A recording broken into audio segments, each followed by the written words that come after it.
प्यारे बच्चों, हम साइंस का रिवीजन कर रहे थे जिसमें चैप्टर नंबर 3 है आपका धातु एवं अधातु।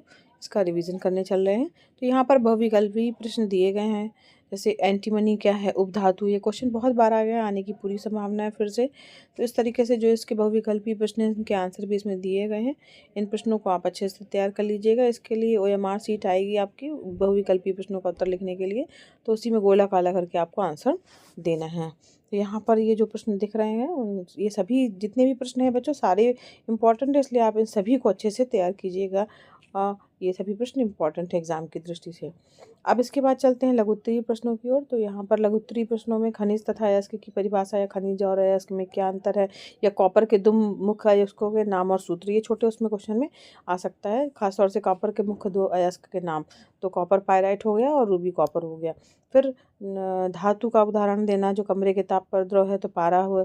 एक चाकू से आसानी से कट जाने वाली धातु कौन सी है, तो सोडियम हो गया, लिथियम है, पोटेशियम हो गया। और ऊष्मा की अच्छी चालक धातु कौन सी है, तो कॉपर है, एल्युमिनियम है, और लेड है, और पारा हो गया वो जो कि ऊष्मा की बुरी चालक है। ठीक है, तो इस प्रकार से ये क्वेश्चन छोटे क्वेश्चन में 2 नंबर के क्वेश्चन में आ सकता है।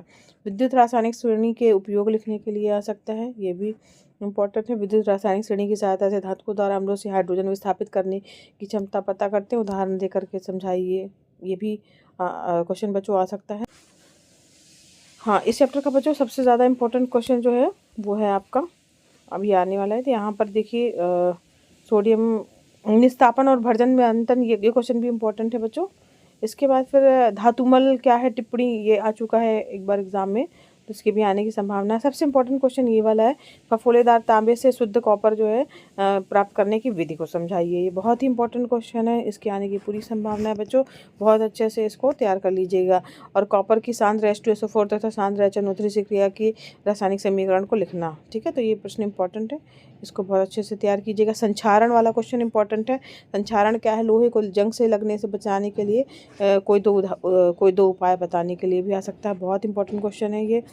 इसके अलावा बच्चों जो है सबसे इम्पॉर्टेंट क्वेश्चन जो आ रहा है वो है आपका धातु और अधातु में अंतर। बहुत ही इंपॉर्टेंट है, खूब अच्छे से इस क्वेश्चन को तैयार कर लीजिएगा। धातु और अधातुओं के बीच में रासायनिक गुणों के आधार पर अंतर भी और भौतिक गुणों के आधार पर भी आप अंतर तैयार कर लीजिएगा। कुछ अंतर इनके लिखने के लिए क्वेश्चन आ सकता है।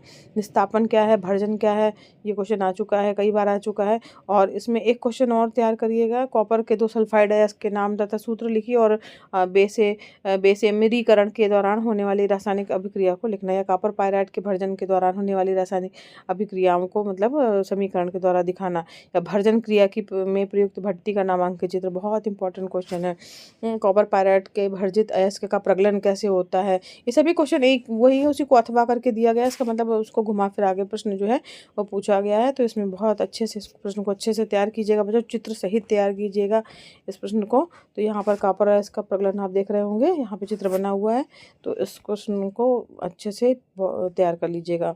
कई बार ये प्रश्न पूछा गया और आने की पूरी संभावना है। और संक्षारण वाला क्वेश्चन भी इम्पॉर्टेंट है। संक्षारण क्या है, उसको प्रभावित करने वाले कौन कौन से कारक है, और उसके बचाव के लिए हम किस चीज़ का प्रयोग करते हैं, कैसे हम उसको बचाव करते हैं, उसके बचाव के उपाय। इस प्रकार से बच्चों इस चैप्टर के महत्वपूर्ण प्रश्नों को हमने डिस्कस किया। जिन प्रश्नों को बताया गया है महत्वपूर्ण, उनको बहुत अच्छे से लिख के तैयार कर लीजिएगा बच्चों।